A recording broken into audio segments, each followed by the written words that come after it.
눈길 가운데서도 오시느라 수고가 많으셨습니다. 먼저 말씀과 함께 24페이지를 먼저 읽어드리겠습니다. 잠언 13장은 지혜로운 자의 언행의 중요성을 먼저 강조하고 있습니다. 그는 훈계를 들으며 입의 열매로 인해 복을 누리고 마음의 풍족함을 누립니다. 그는 재물에 있어서도 환하게 빛나지만 교만한 자에게는 다툼과 상함이 있을 뿐입니다.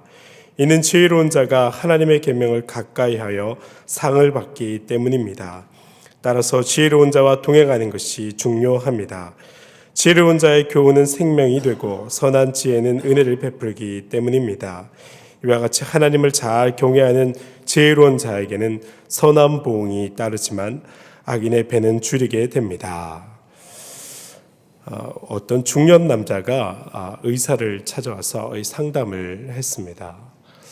상담의 내용은 요즘 아내가 귀가 어두워가지고 자기의 말을 잘 듣지도 않고 대답도 않고 함부로 무시해서 뭔가 소통이 안 된다는 겁니다. 화도 나고 해서 해결길이 없냐고 이렇게 상담받으러 왔다는 것이죠. 이제 의사의 처방은 이와 같았습니다. 아침 집에 들어가면서 현관문을 열면서 저녁 식사 메뉴가 뭔지를 물으라는 겁니다. 그래도 대답이 없으면 식탁에 앉으면서 또 묻고, 그래도 대답이 없으면 가까이 가서 귀에다 대고 다시 또 얘기를 하라는 겁니다. 이 처방을 들고 이제 중년 남자는 집으로 갑니다. 그리고 시키는 대로 현관문을 열면서 아내를 향해서 저녁 식사 메뉴가 뭐예요? 하고 이렇게 질문을 했어요. 아내가 묵묵부답입니다. 또 들어가서 식탁에 앉으면서 오늘 저녁 식사 메뉴가 뭐요? 하고 또 물었더니 여전히 대답을 하지 않습니다. 화가 마음에서부터 치밀어 왔지만 그래도 참고 또 한 번 더 가까이 가서 물어봅니다. 여보, 저녁 식사 메뉴가 뭐요? 하고 했더니 갑자기 불현듯 아내가 빽 소리를 지르면서 대답을 합니다. 아니, 내가 벌써 2번이나 김치찌개라고 얘기를 했는데 당신 귀가 먹었어? 하고 이렇게 크게 대답을 하더라는 것이죠. 여러분, 누구의 귀가 들리지 않는 겁니까? 아내의 귀가 들리지 않는 것이 아니라 실은 자기의 귀가 들리지 않았는데 그동안 그 사실을 모르고 시간을 지나고 있었다는 것입니다. 여러분, 잠언 이 말씀은 지혜의 가르침들입니다. 그런데 여러분, 이 지혜가 어떻게 생겨나는 것입니까? 잠언에 반복되는 권면을 보면 듣는 것에서 지혜가 생겨남을 알 수 있습니다. 오늘 말씀에서도 들음에 대해서 말씀합니다. 1절 말씀에 보면 지혜로운 아들은 아비의 훈계를 들으나 거만한 자는 꾸지람을 즐겨 듣지 아니하느니라 하고 13장의 말씀이 시작되고 있습니다. 첫 구절에서 지혜로운 아들과 거만한 자를 비교하면서 말씀하는데 이 둘의 차이가 뭐냐? 들음에 있다는 것입니다. 지혜로운 아들의 특징은 잘 듣는다는 겁니다. 말하기를 즐겨 하는 것이 아니라 듣기를 잘 한다는 것입니다. 세상에서는 권세 있고 높고 학식 있고 하는 것들을 얘기할 때 주로 그런 사람들이 한 말씀을 합니다.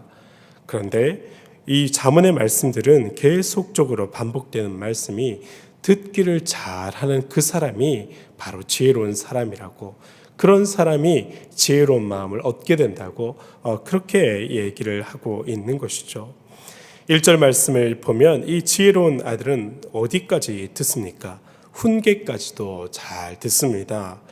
여러분, 훈계가 무엇입니까? 문자 그대로 보자면 가르치고 주의를 주는 겁니다. 장성한 어린이 되어서 가르침을 받고 주의를 받는 것, 이거 기분 좋은 일이 절대 아닙니다. 사람들이 그런 말들을 쉽게 들을 수 있는 것도 아닙니다. 그런데 가르치는 말을 듣고 주의를 주는 말조차도 잘 받는 것, 이것이 지혜로운 마음, 지혜로운 아들의 태도라는 것입니다. 이 훈계조차도 잘 들음으로 말미암아 이 아들은 날마다 지혜로운 아들이, 이미 지혜로운 아들이 아니라 지혜로운 아들로 날마다 성장해 가고 있는 것입니다. 듣는가 듣지 않는가가 이 지혜로운 자와 그리고 거만한 자의 중요한 차이점이라고 할 수 있겠습니다. 이 듣는 마음에 대해서 이야기하자면 기본적으로 여러분, 잘 듣는 사람은 마음이 겸손한 사람입니다. 자신의 부족함을 인정하는 태도를 갖고 있기에 들을 수도 있는 것입니다. 나이가 있고 경험이 있고 학식이 있고 이런 것들에 매이지 않습니다. 자신은 여전히 배울 것이 많은 사람임을 인정하기 때문에 듣기를 즐겨 할 수 있는 것입니다. 거만한 자의 특징이 무엇입니까? 자신의 부족함을 인정하지 않는 완고함이 있다는 것입니다. 그러므로 듣는 마음을 가진 사람은 점점 지혜로워지고 발전한 가능성으로 열려져 있는 사람이고, 거만한 사람은 지금 가지고 있는 것을 까먹으면서 그렇게 살 운명에 처해 있는 것입니다. 사업을 하는 사람들이 늘 그런 얘기를 하더라고요. 돈이 돌아야 된다고. 돈이 뭔가 그거에 빚이든지 아니면 그것이 나의 수익이든지 간에 돈이 계속적으로 들어오고 나가고 이렇게 되어야 이게 사업이 되는 것이지, 돈이 들어오지도 않고 나가지도 않고 그대로 딱 정체되는 순간 그것이 망하는 길이라고 얘기를 하는 것입니다. 여러분, 돈의 회전에 대해서는 이렇게 민감하면서도 지혜의 회전에 대해서는 왜 이렇게 둔감하게 살아가는 것입니까? 오히려 우리는 훈계라고 할지라도 깊이 듣는 지혜의 순환 속에 살아가야 그 사람이 생명력 있는 사람으로 날마다 살아갈 수 있는 것입니다. 그렇게 날마다 발전적인 인생이 되시기를 주님의 이름으로 축원드립니다. 이어지는 말씀을 보면 입을 제어하는 문제와 게으른 것과 부지런한 것들, 이런 이야기들이 쭉쭉 이어져 가지만 여러분, 결국 10절에 이르러서 지혜가 똑같은 얘기를 합니다. 10절 말씀을 보시면 교만에서는 다툼만 일어날 뿐이라 권면을 듣는 자가 지혜가 있느니라 하고 거듭 얘기를 하는 것입니다. 들음에서부터 지혜가 나는 겁니다. 여러분, 설교자로 살아보니 사람들에게 참 좋은 얘기를 들려주고 싶습니다. 그들 가운데 생명이 되고 그들의 인생을 세워가는 그런 설교를 하고 싶은 간절함이 있습니다. 그런데 여러분, 이 잠언의 말씀을 가만히 있다 보면 설교자도 이런 마음을 가질진데, 정말 우리를 사랑하신 그 하나님은 우리에게 얼마나 좋은 얘기를 들려주기를 원하실까 하는 그런 마음이 듭니다. 여러분, 이 성경이 우리에게 기록되어 있는 그 자체가 하나님께서 우리에게 전해주고 싶은 좋은 얘기가, 우리가 자녀에게 얘기하듯이 좋은 얘기를 들려주고 싶은 간절함이 있는데 도무지 사람들이 듣지 않음을 의미하기도 하는 것입니다. 그러므로 여러분, 우리는 하나님 앞에 나아갈 때 듣는 마음을 먼저 준비해야겠습니다. 겸손한 태도를 준비해야겠습니다. 오늘도 기도할 때에 먼저 이르는 말씀으로 하나님, 저에게 주의 말씀을 들을 만한 겸손한 태도를, 겸손한 마음을 허락해 달라고 그렇게 먼저 기도할 때에 그곳에서부터 하나님의 음성을 듣는 역사를 보게 될 것입니다. 우리가 사무엘서에서 보면 한나의 기도하는 모습이 기록되어 있습니다. 이 한나가 아들이 없어서 그렇게 서러워서 성전에서 엎드려 통곡하며 기도하는 일이 있었습니다. 근데 이 한나의 기도하는 모습을 본 제사장 엘리가 가까이 다가와서 이런 얘기를 건네게 되죠. 내가 언제까지 취하여 있겠느냐, 포도주를 끊으라 하고 그렇게 얘기를 합니다. 엘리 제사장은 이 제사장의 옷을 입고 있지만 그의 말년에 영성이 쇠퇴되어서 한나의 일을 꿰뚫어 보지 못하고 이렇게 얘기를 한 것입니다. 근데 이 엘리가 여호와의 전 문설주 곁에 앉아 있으라 하고 그렇게 말할 정도로 몸을 가누기 힘들 정도로 육체적으로 노쇠했고 영적으로도 심히 고갈된 상태에 이르러 있던 그런 제사장이 바로 엘리였던 것입니다. 근데 여러분, 여기서 우리가 하나 주목할 일이 있습니다. 한나가 이 엘리가 하는 말을 듣고 기도의 응답을 받았다는 것입니다. 하나님께서 직접 한나에게 얘기한 것이 아닙니다. 놀랍게도 영적 권위가 이미 소멸되어져 버린 이 제사장 엘리의 입을 통해서 그렇게 이 사람은 기도의 응답을 들었던 것입니다. 사실 이 엘리 제사장은 그 당시에는 성직자라고 말할 수 없을 정도로 그렇게 무뎌져 있던 상태입니다. 근데 그 사람의 하는 말, 평안히 가라, 이스라엘의 하나님이 내가 기도하며 구한 것을 허락하시기를 원하노라 하는 이 말 가운데서 하나님의 음성을 들었던 것입니다. 우리가 두 번째로 기도할 제목이 있다면, 하나님, 우리가 언제 어느 순간에나 주의 음성을 듣는 그런 열린 귀를 허락해 달라고 또한 기도해야 되겠습니다. 많은 성경학자들은 엘리가 이 말을 한 것이 성령이 충만하였거나 하나님의 지시로 말미암아 한 얘기가 아니라고 얘기합니다.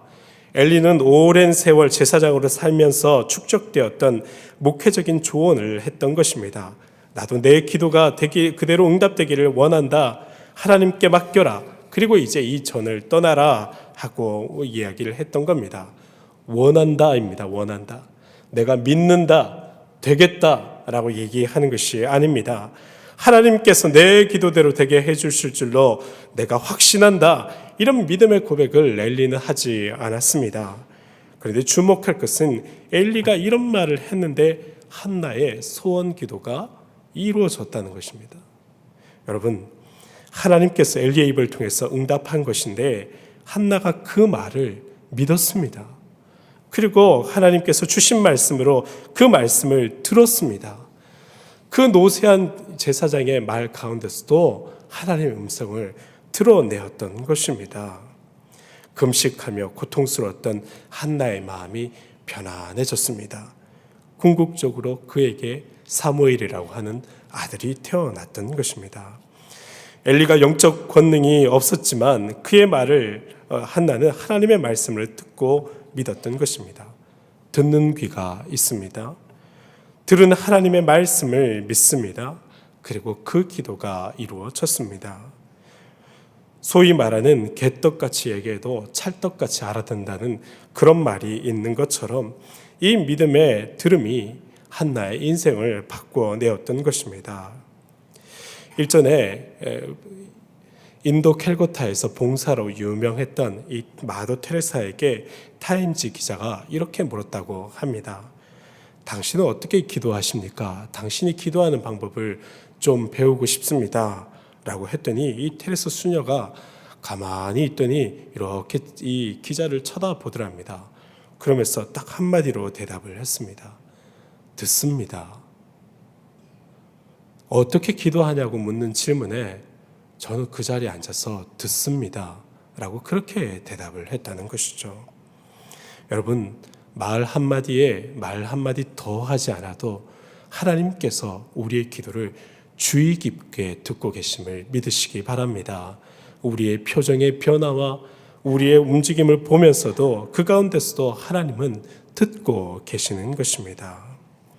13절과 14절의 말씀을 한번 보십시다. 말씀을 멸시하는 자는 자기에게 패망을 이루고 계명을 두려워하는 자는 상을 받느니라. 지혜 있는 자의 교훈은 생명의 샘이니 사망의 그물에서 벗어나게 하느니라. 생명의 샘과 같은 지혜자의 말을 찐대 우리가 들을 귀가 있어야 하는 것입니다. 들음에서 믿음도 생겨나고 들음에서 영감도 일어나고 들음에서 지혜가 생겨나서 원수들의 함정을 피하고 사악한 자의 꾀음을 분별하는 것입니다. 쉬이 재산을 얻으려는 망령되인 마음을 쫓아내고 말씀의 권위를 멸시하는 어리석은 변론자의 말에서 벗어나게 되는 것입니다. 들을 수 있는 귀가, 들을 수 있는 겸손한 마음이 그를 지혜롭게 함을 우리가 잊지 말아야 됩니다. 여러분, 팔랑귀가 되어서 온갖 세상 속의 얘기를 들으라는 말 아닙니다. 이익을 얻기 위해서 이 주식이 좋고 저 주식이 좋고 이런 것들을 들으면서 따라가기에는 열심인데 왜 진리의 말씀은 나에게 말씀하실 때 듣지 아니하는가? 이것을 주께서 말씀하시는 것입니다. 주의 말씀을 가까이 해야 됩니다. 주님께서 말씀하시는 것들을 겸손히 들어야 됩니다. 진리의 말씀이 나에게 말씀하실 때 들을 귀를 가지고 있어야 그곳에서부터 세상의 이치를 꿰뚫는 명철을 얻게 되는 것입니다. 그래야 오늘 말씀 가운데 나오는 것처럼 부한 채 하는 것이 아니라 참으로 부할 수 있으며 마음 빈궁한 것이 아니라 마음마저 부한 자로 그렇게 살아갈 수 있는 것입니다. 여러분, 하나님도 들으십니다. 우리의 어려운 마음을 가장 깊은 내면의 소리를 누구보다도 존중하면서 깊이 들으시는 분이 하나님이십니다. 하나님은 우리가 기도할 때 세상 누구보다 깊이 들으시는 분, 오래 참고 기다리시는 분, 우리의 마음에 진정 어린 마음을 들어주시는 분이십니다. 그러기에 우리가 기도하는 것이 의미 있는 행동이 되는 것입니다. 우리가 기도하러 나오는 이 자리가 의미 있는 자리가 되는 것입니다. 왜 그렇습니까? 반복해서 얘기하자면 하나님이 주의 깊게 듣고 계시기 때문입니다. 하나님의 이야기를, 하나님께서 우리의 이야기를 깊이 들으시고 이해하시고 도운다는 이 사실이 우리에게 힘이 되어서 우리가 이 자리에 있지 않습니까? 우리가 스스로 권위인 채 하기 위해서, 없는 것을 있는 것처럼 포장하기 위해서, 모르는 것을 아는 것처럼 말하기 위해서 말하기를 좋아하는 사람이 되기보다는 더욱 깊은 겸손함으로 듣는 마음을 가지고 살아가십시다. 내가 세우지 않아도 내가 모르는 사이에 나는 점점 지혜 있는 자가 되어지고 명철이 성장해가고 자자손손 복을 쌓아주는 자로 살아가고 있는 내가 되어져 있을 것입니다. 22절 말씀을 한번 보십시다. 선인은 그 산업을 자자손손에게 끼쳐도 죄인의 재물은 의인을 위하여 쌓이느니라. 우리가 빨리 다니면서 재물을 쌓으려고 하지 않아도 하나님 앞에 듣는 마음으로 살아가는 사람은 그 가운데서 지혜로운 자가 되고 명철한 자가 되어서 오히려 자자손손에게 그 재물을, 그 산업을 끼치는 그런 자가 되어지는 것입니다. 지금 내가 뺏기고 있는 것 같아도 죄인들이 쌓아가는 그 모든 재물이 의인을 위하여서 쌓인다고 하는 주의 말씀이 여기 있으니 그 재물조차도 결국은 나에게 돌려질 상급으로 믿으시기 바랍니다. 우리가 주님 앞에 나올 때 늘 이렇게 겸손한 마음을 준비하고 듣는 귀를 달라고 주님 앞에 간청함으로 말미암아 우리가 서 있는 이 자리가 하나님의 음성을 듣는 귀한 은혜의 자리가 되시기를 주님의 이름으로 축원드립니다. 이 시간 우리 함께 기도하겠습니다. 우리 먼저 기도할 때에 하나님 저에게 겸손한 마음을 허락해 주십시오. 겸손한 마음을 허락해 주십시오.